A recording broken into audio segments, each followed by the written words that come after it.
Hello students, this is Amardeep Singh, your computer teacher, and today we are going to start with a new chapter, that is looping in Python, and we'll discuss in this lecture about introduction to looping, then types of loops and parts of loop, and we'll also discuss some situations where we can implement a loop. So first we'll discuss about looping statements. Looping statements are used to repeat same set of statements again and again for a specific number of times or depending upon a condition.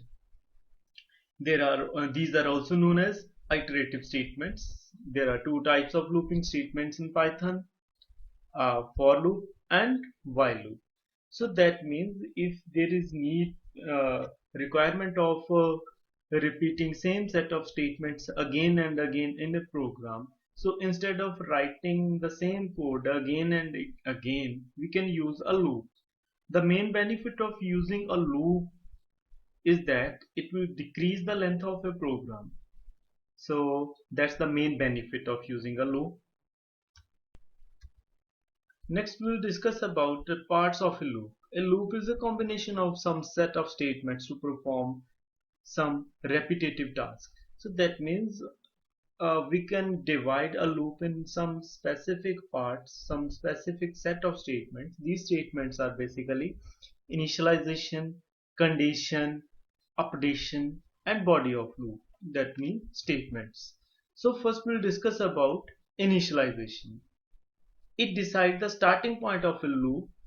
It is the first value assigned to a loop variable or control variable. That means initialization statement, as the name suggests, initialization means first value assigned to a loop variable to control variable. So that means this statement will decide the starting point of a loop. Next we are having condition, or known as range. Condition or range decides how many times a loop will execute. That means it decides the end point of a loop. So that means how many times of a loop will execute. It is depending on the condition or on a range. In Python, while loop is a condition based loop, and for loop is a range based loop. So we'll discuss later in next sessions also. So that means a condition decides the end of loop. So initialization will decide the starting point of a loop, and condition or range will decide the end point of a loop. Then next we are having updation.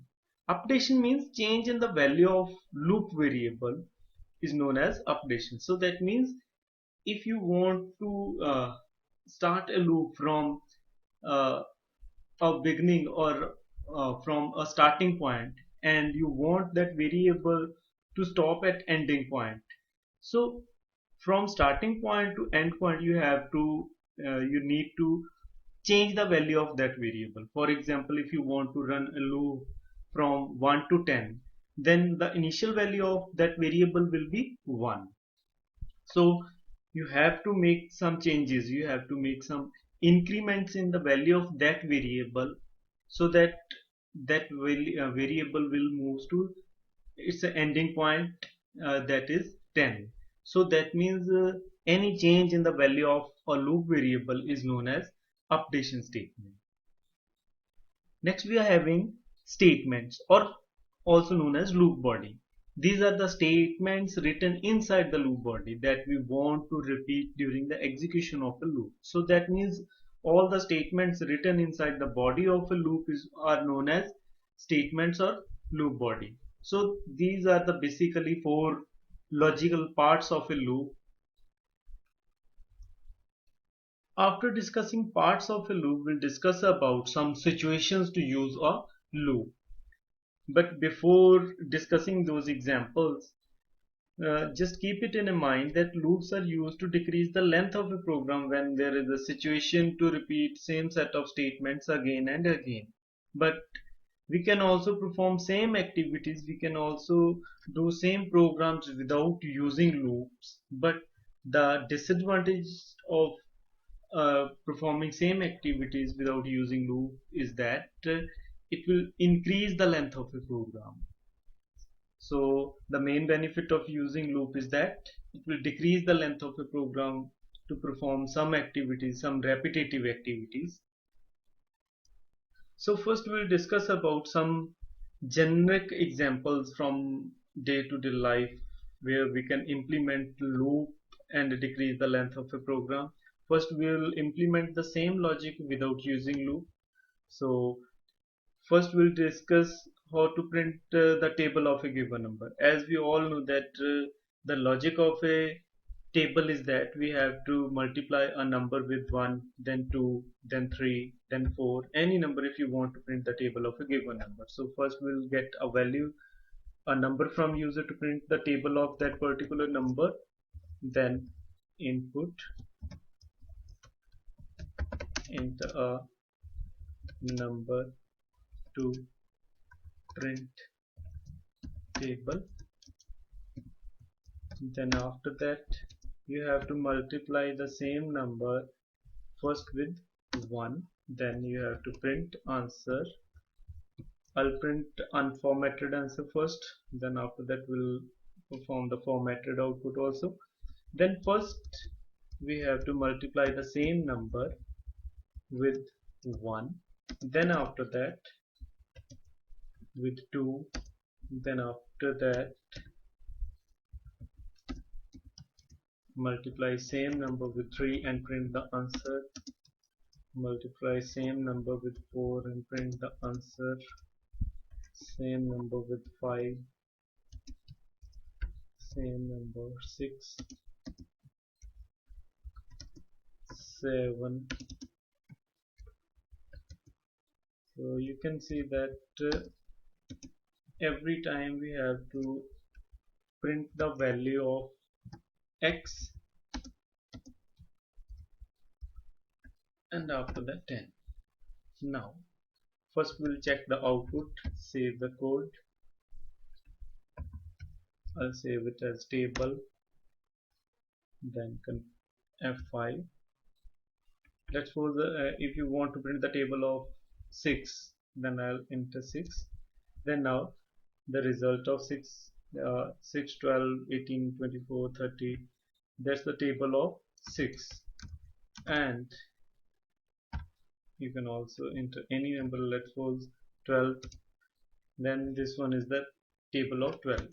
So now here we get a number from user, then after that we write these, we just wrote these two statements, x equal to a into 1, then print x.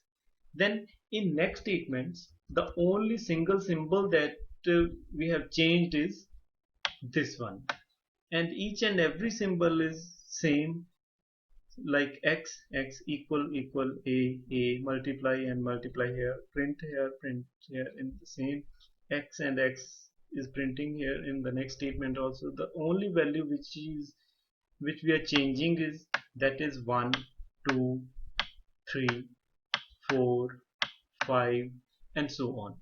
So this one is the situation to print to use a loop. For example, by repeating these two lines 10 times, that means we are having 20 line program. So we can decrease the length of this program by using a loop. That means we can implement a for loop or while loop also. So but we'll discuss in next lecture in how to convert this program by using a loop. But this one is the situation. So that means we can perform each and every activity without using loop, but with a lengthy program. If you want to decrease the length of this program, that means for example if I will convert this program by using loop, then I have to write only these 3 lines. This line is the mandatory line we have to write. We have to get the input from user, but these 2 lines only are the only lines that we have to write inside the body of a loop, and the loop will repeat these 2 lines any number of times depending on your wish. if you want to repeat these two lines 10 times, then loop can do that. But before finishing this lecture, let me show you how we can decrease the length of this program by using a loop. I'll not explain the loop, the actual implementation of loop. I'll just show you how we can decrease the length of this program, this particular program. So as we have discussed that only the value which is changing is that 1, 2, 3. That means we are having a variable, the value of initial value of that variable is 1 and the end value of that variable will be 10. So if you want to implement the same logic using a loop, then I'll use a for loop. For then I is the control variable, that is loop variable. In is a keyword. I'll use range function, range starting value and end value. Here I have to implement, then colon. Then to make these two lines the past part of this loop, we have to specify some indentation space here, and I'll delete all these lines. And when we will run this loop, the value of I will be, initial value of I will be 1 and the end value of I will be, this variable will be 10, and the increment amount by default is 1 here, so I'll use 1 in this situation. And after saving this program, I'll run the program. So for example, I've entered 13, then here we are having the result of 13 table. So in this way we can decrease. Now you can see that by using a loop, if you will implement the same logic, then it will decrease the length of the program. So that is the main benefit of using a loop. So students, that is all about looping statements, parts of a looping statement, benefits of a looping statement, and how to implement a loop in a program. So that's all about this lecture. So if you